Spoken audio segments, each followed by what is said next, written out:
सभी को नमस्कार। आज हम अध्ययन करेंगे रोकड़ बजटन का, कैश बजटिंग।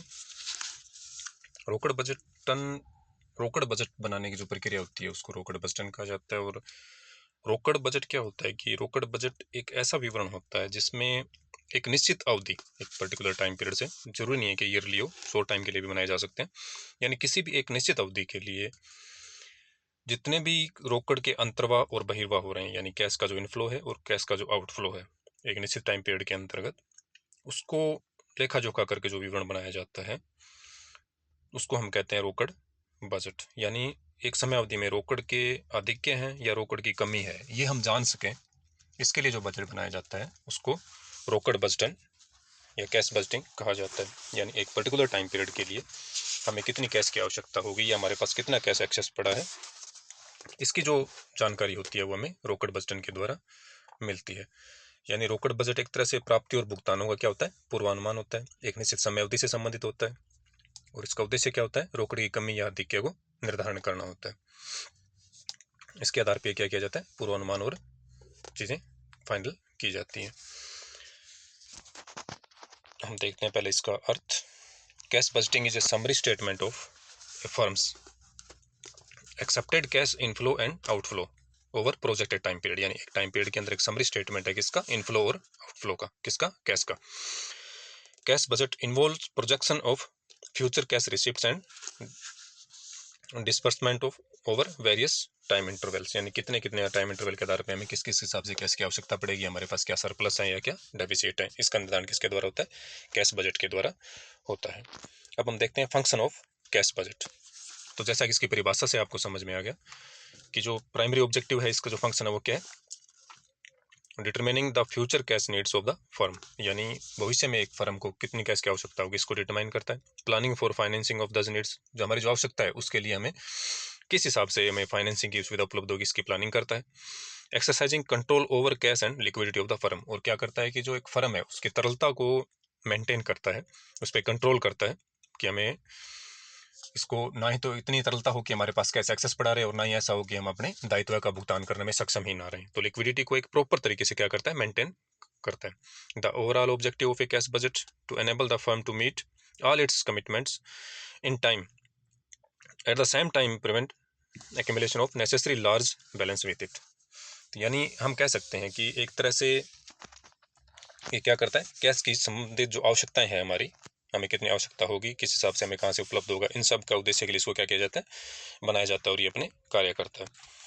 अब बात आती है कि क्यों बनाया जाता है, रोकड़ बजट का महत्व क्यों, एक तरह से हम कह सकते हैं, या इसका उद्देश्य कह सकते हैं, इसका महत्व क्या है, क्यों बनाया जाता है इसको। तो ये किस लिए किया जाता है कि एक जो ये नीचे आपको 3 कमिटमेंट दिए हैं, इसके लिए ये बनाया जाता है, होता है कि ensure money is available at the time. ये एंश्योर करने के लिए कि हमें जब आवश्यकता हो तब हमें क्या होगा, कैश अवेलेबल हो। तो हमें कितनी आवश्यकता होगी, किस साधनों से कैश अवेलेबल होगा, तो हमें किसके द्वारा पता चलता है, कैश बजट के द्वारा ही पता चलता है। Important business able to meet commitment as they fall due. अगर बिजनेस की कोई ऐसा दायित्व है जो ड्यू हो गया और उसको पेमेंट करना है, तो ये हमें कैश बजट से पता चलता है कि हमें इस टाइम इतनी कैश की आवश्यकता होगी, तो हम उसकी व्यवस्था करके चलेंगे। If debts are not paid on time, poor reputation will effect credit rating of business. अगर हम ये दोनों चीज़ें मेंटेन करके नहीं चलेंगे कि हमें जो लिमिटेशन, एक हमारी लाइबिलिटीज़ हैं वो ड्यू हो रही हैं और हम उसका टाइम पे पेमेंट नहीं कर रहे हैं, तो फर्म की क्रेडिट क्या होगी, इससे इफेक्ट होगी और कहीं ना कहीं उसकी रेटिंग में फर्क पड़ेगा। तो इसके लिए क्या होता है, बजट बनाना महत्वपूर्ण हो जाता है। यानी एक तरह से रोकड़ की भावी आवश्यकताओं का अनुमान लगाने के लिए इसको बनाया जाता है। फिर रोकड़ की स्थिति को प्रभावित करने वाले कारकों का हमें पता लगता है कि हमारी जो नीति क्या है, मौसम के परिवर्तन हो रहा है, कोई बिजनेस मौसमी है क्या, इन सब चीज़ों का पता लगता है। फिर हम क्या करते हैं, कंट्रोल करते हैं कैश एक्सपेंसेस पे, रोकड़ व्ययों पर नियंत्रण करते हैं। इस तरह से रोकड़ का नियोजन करते हैं, फिर हम प्लानिंग करते हैं कि हमें कितना कितना चाहिए, कैसे कैसे मिलेगा, और फिर कौन से स्रोत से हमें इसको प्राप्त करना है वो हम इसके अंदर देख के चलते हैं। यानी एक तरह से कैश बजट क्यों बनाया जाता है, बजट अवधि जो होती है हमारे टाइम पीरियड, उसके लिए संस्था को कितनी नगद चाहिए उसका पता लगाने के लिए। फिर हमारी जो फाइनेंशियल आवश्यकताएं हैं उनका अनुमान लगाया जाता है इसके द्वारा। इसके द्वारा हम देखते हैं कि संस्था में रोकड़ की बचत चल रही है, घाटा चल रहा है, तो उसके हिसाब से हम व्यवस्था करके चलते हैं। संस्था पर पड़ने वाली अनावश्यक राशि का लाभदायक प्रयोग किया जा सकता है। हमें पता चलता है कि बिजनेस के अंदर कैश एक्सेस पड़ा है तो उसको कहीं ना कहीं यूटिलाइज किया जा सकता है, अगर कम है तो उसकी व्यवस्था की जाती है। जैसे कोई घाटा वगैरह है तो उसके लिए उपयुक्त वित्तीय साधनों का चुनाव किया जाता है कि हमें किस स्रोत से हम कैश प्राप्त करें कि हमें मिनिमम कॉस्ट पर वो अवेलेबल हो जाए। और एक तरह से मेन जो होता है ये कैश और कार्यशील पूंजी में समन्वय स्थापित करके चलता है, यानी कैश बजट हम बनाते हैं कैश की समन्वित आवश्यकताओं की पूर्ति के लिए। ये इंपॉर्टेंट क्या, जो चीज़ें आपको अभी बताई गई वो पॉइंट वाइज आपको यहाँ दिया गया कि एक जो कैश बजट होता है वो क्यों इंपॉर्टेंट होता है, ये सारी चीज़ें आपको यहाँ समझाई गई हैं पॉइंट वाइज। अब बात आती है कि कैश बजट में हम क्या देखते हैं, कैश का इनफ्लो और कैश का आउटफ्लो। तो कुछ ऐसे ट्रांजैक्शंस होंगे जिसमें कैश इनफ्लो होगा और कुछ ऐसे ट्रांजैक्शंस होंगे जिनसे कैश आउटफ्लो होगा। तो जो मुख्यतः कैश इनफ्लो के जो ट्रांजैक्शन है उसके अंदर आपका पहला आता है sales and other cash income. आपकी नगद में कोई सेल्स कर रहे हो या कोई अदर आपकी कैश इनकम है तो वो आएगी। आपने कोई नया लोन रिसीव किया वो आ जाएगा। सेल ऑफ कैपिटल एसेट्स, कोई आप कैपिटल एसेट्स है वो सेल कर रहे हैं तो इसके अंदर आ जाएगी। और नॉन फार्म इनकम कोई है तो इसके अंदर, यानी एक तरह से जो आपकी इनकम है वो कैश के अंदर जो हो रही है वो इनफ्लो के अंदर आएगी। इस तरह से आउटफ्लो में क्या आएगा आपका, कोई कैश में एक्सपेंसेस कर रहे हैं, आपने कोई ब्याज का पेमेंट किया, परचेज किया कोई कैपिटल एसेट्स या कोई नॉन फार्म एक्सपेंसेस है, और सबसे लास्ट में आपका क्या बचता है, जो बैलेंस बचेगा वो क्या हो जाएगा आपका एंडिंग कैश ऑन हैंड, या फिर आपका जो डेफिसिट है सरप्लस जो बच जाएगा। अब बात आती है जो कैश बजट है हम किन किन विधियों से बना सकते हैं। तो मुख्यतः रोकड़ बजट बनाने की जो विधियां हैं वो 3 हैं। रिसिप्ट्स एंड पेमेंट मेथड, प्राप्ति और भुगतान विधि। दूसरी आपकी आती है adjusted profit and loss method, समायोजित लाभ हानि विधि। और लास्ट आपकी आती है बैलेंस शीट मेथड, चिट्ठा विधि, या इसको प्रोजेक्टेड बैलेंस शीट मेथड भी बोला जाता है, प्रक्षेपित चिट्ठा विधि। तो कैश बजट बनाने की मुख्यतः ये 3 विधियां हैं। कौन कौन सी, प्राप्ति और भुगतान विधि, समायोजित लाभ हानि खाता विधि और प्रक्षेपित चिट्ठा विधि या बैलेंस शीट मेथड। ये 3 विधियों से ये बनाया जाता है। हम बात करते हैं पहले की रिसिप्ट्स एंड पेमेंट मेथड की, प्राप्ति और भुगतान विधि की। इसके अंदर क्या किया जाता है कि the cash receipts from various sources, अलग अलग सोर्सेज से आपको कैश रिसिप्ट हो रही है, और अगर आप कैश पेमेंट कर रहे हैं डिफरेंट एजेंसी को, उसका एस्टिमेशन किया जाता है और उसके आधार पर रोकड़ का पूर्वानुमान लगाया जाता है। कौन से मेथड से, रिसिप्ट्स एंड पेमेंट मेथड से। रिसिप्ट्स और पेमेंट मेथड में भी डिवाइडेड इनटू 2 स्पेसिफिक कैटेगरी। तो इसको 2 कैटेगरी बन गई, एक रिसिप्ट्स हो गया आपकी, एक पेमेंट हो गया। तो इसके अंदर 2 विधियों से आप इसको दिखाएंगे, यानी एक तरह से ये विधि क्या है, सबसे सरल विधि और सबसे ज़्यादा प्रचलित विधि क्या है, यही है। इस विधि में क्या किया जाता है कि निश्चित समय अवधि में रोकड़ प्राप्ति और रोकड़ भुगतानों का क्या किया जाता है, अनुमान लगाया जाता है। इस विधि के अंतर्गत क्या करते हैं हम, रोकड़ बजट के लिए आवश्यक सूचनाएं अन्य जो बजट होते हैं उनसे प्राप्त कर ली जाती है, और फिर इसको 2 भागों में बांट के रोकड़ बजट बनाया जाता है। एक तरफ प्राप्ति और दूसरी तरफ एक्सपेंसेस आपके दिखाए जाते हैं। अब रोकड़ प्राप्तियों में आप क्या लिखोगे, तो व्यवसायिक क्रियाओं से रोकड़ प्राप्ति हो सकती है आपकी, cash receipt from business operation हो सकता है, नॉन बिजनेस ऑपरेशन से आपको एक्टिविटीज से आपको क्या हो सकती है, रोकड़ी पर जैसे ब्याज, किराया, शुल्क, कमीशन या कर वापसी, ऐसी कोई चीज़ आपने प्राप्त की है।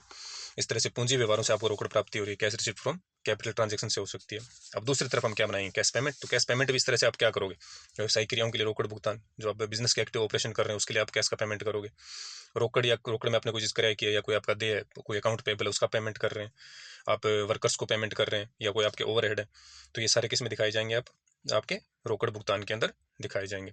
या फिर जैसे गैर व्यापारिक क्रियाओं के लिए आप रोकड़ भुगतान करते हो, cash payment for non business operations के लिए, उसको भी क्या किया जाता है, इसके अंदर दिखाया जाता है। और पूंजी व्यवहारों के लिए अगर आपको रोकड़ पेमेंट कर रहे हैं तो वो क्या पेमेंट में दिखा, जैसे रिसिप्ट है पूंजी व्यवहारों के लिए तो आप कहाँ दिखा देंगे, रिसिप्ट्स के अंदर दिखाएंगे। तो इसके अंदर क्या किया जाता है, रिसिप्ट्स एंड पेमेंट मेथड के अंदर कि एक तरफ रिसिप्ट्स और एक तरफ पेमेंट दिखाया जाता है। इसको आप जैसे पहले तो अकाउंट फॉर्म में बनता था लेकिन अब इसको स्टेटमेंट फॉर्म में बनाया जाता है। तो सबसे पहले आप क्या करोगे, कैश हेडिंग लगाओगे कैश बजट, उसके नीचे आप लिखोगे इस पीरियड के लिए बनाया जा रहा है, फिर आप पर्टिकुलर में स्टार्टिंग में क्या लिखोगे, ओपनिंग बैलेंस आपको दे रखा है तो वो शो करोगे, फिर आप क्या लिखोगे, रिसिप्ट्स, फिर आप क्या करोगे, पेमेंट्स, और लास्ट में आपका क्या बचेगा, बैलेंस बचेगा। जो रिसिप्ट्स में से आप पेमेंट घटाएंगे उसके बाद में आपका ये डेफिसिट हो सकता है या सरप्लस हो सकता है, दोनों बच जाएंगे। ओपनिंग बैलेंस हमें दिया होता है सवाल में, वो लिख दीजिए। फिर रिसिप्ट्स में आपका क्या हो जाएगा, कैश सेल्स हो गया, आपका डेप्टर से कोई कलेक्शन है, कोई डिबेंचर वगैरह आपने इशू किया है या कोई फिक्स्ड एसेट्स आपने सेल किए, तो ये सारे क्या हो गए आपके कैश रिसिप्ट्स, इनकी टोटल कर दी। अब आप पेमेंट्स में दिखा देंगे, जैसे कैश में आपने परचेज किए, किसी क्रेडिटर्स को पेमेंट किया है, वेजेस का कोई पेमेंट किया है, एक्सपेंसेस का कोई पेमेंट किया है, किसी का रिडम्पशन किया है डिबेंचर वगैरह का, या कोई फिक्स्ड एसेट्स आपने सॉरी परचेज किए तो उसको दिखा दिया जाएगा। तो आपके पास स्टार्टिंग में क्या था, ओपनिंग बैलेंस, उसके बाद में आपने रिसिप्ट दिखा दी और पेमेंट दिखा दी, इन दोनों का बैलेंस करके आप क्लोजिंग बैलेंस इसके अंदर निकाल देंगे। तो ये था आपका रिसिप्ट्स एंड पेमेंट मेथड, ये थी आपकी पहली विधि। दूसरी विधि इसके अंदर आती है adjusted profit and loss method.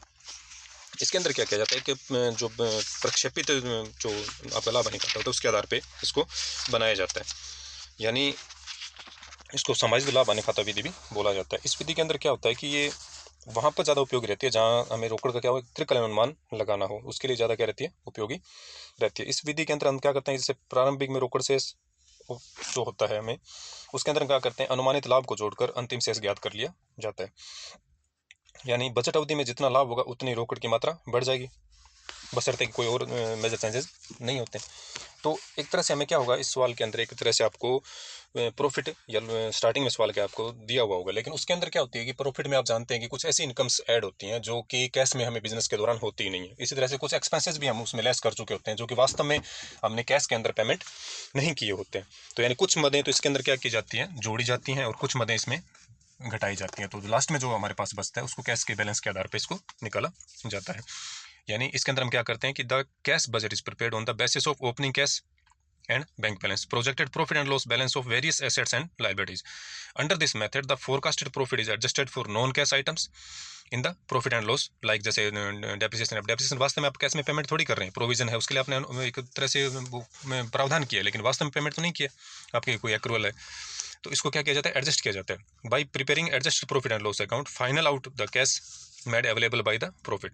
The method is using for long term cash budget. Mostly इसको कहाँ यूज किया जाता है, जंत्रिकालीन हमें पता लगाना। अब लोकल में जैसे हम कौन कौन से जोड़ेंगे लाभ, जो हमें देर का आइटम प्रॉफिट के अंदर हमें ऐड करना, जैसे ऐसी मदें जो गैर रोकड़े नॉन कैश एक्सपेंसेज हैं, जैसे कि आपने ख्याति का अपलेखन कर दिया, राइट ऑफ कर दी, संपत्तियों विनियोग बिक्री पर आपको कोई हानि होगी। अब हानि होगी तो आपने इसको प्रॉफिट लॉस में तो दिखा दिया, लेकिन वास्तव में इसमें कैश में पेमेंट थोड़ी किया है आपने।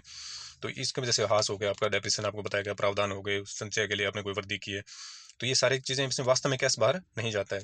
ऐसी तरह से आप कोई संपत्तियों में कोई कमी हो रही है, जैसे कि रोकड़ में और जो आपका बैंक शेष होता है उनको छोड़कर अन्य चालू संपत्तियों में कमी, विनियोग में कमी, तो जैसे कोई विक्रय पूर्वदत्त व्यय आदि है, आपके देनदार प्राप्य बिल, इन चीज़ों को किया जाता है तो प्रारंभिक उस राशि में जोड़ दिया जाता है। इस तरह से घटाए जाने वाले मदें, जैसे क्या घटाओगे आप प्रॉफिट में से, ये तो आप ऐड कर दोगे।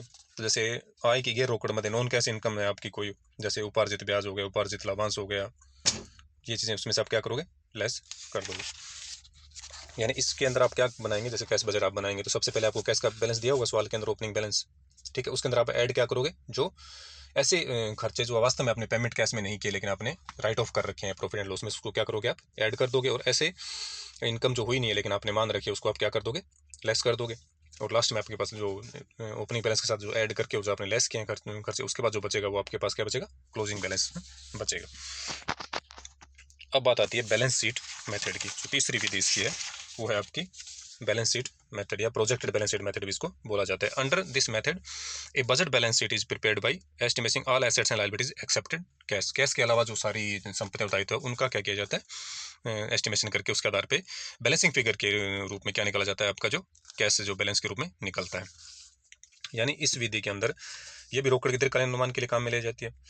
ये एक तरह से क्या, इस विधि में जो रोकड़ होता है उसको आप छोड़ दीजिए, और चिट्ठे की अन्य सारी जो मदें, चाहे वो संपत्तियां और दायित्व, उनका पूर्वानुमान लगाया जाता है। समस्त दायित्व आपके क्या है, संपत्तियों से अधिक होते हैं, यानी आपके दायित्व क्या है, संपत्तियों से अधिक है, तो जो राशि बचेगी वो कहाँ पे आ जाएगी, आपकी कैश बैलेंस। तो ये क्या होगा, आपका कैश आपके पास पड़ा है। इसके विपरीत अगर मान लो आपकी संपत्तियां ज्यादा है, तो विपरीत जो होगा तो वो क्या होगा, बैंक अधिविकास दायित्व साइड आप क्या लिख दोगे, बैंक ओवरड्राफ्ट। यानी कि जितनी भी आपको बैलेंस शीट के अंदर आपको अनुमान करेंगे आप संपत्तियों का और दायित्वों का, लेकिन उसमें कैश को छोड़ के। तो अगर आपके दायित्व ज़्यादा हैं, आपकी संपत्तियां कम है, तो कैश बैलेंस के रूप में आ जाएगा, और अगर आपकी संपत्तियां ज़्यादा है और दायित्व कम है तो बैलेंस फिगर में ओवरड्राफ्ट के रूप में इसको दिखा दिया जाता है। तो ये थी इसकी मेन 3 विधियाँ, कैश बजट बनाने की 3 विधियाँ। Thank you.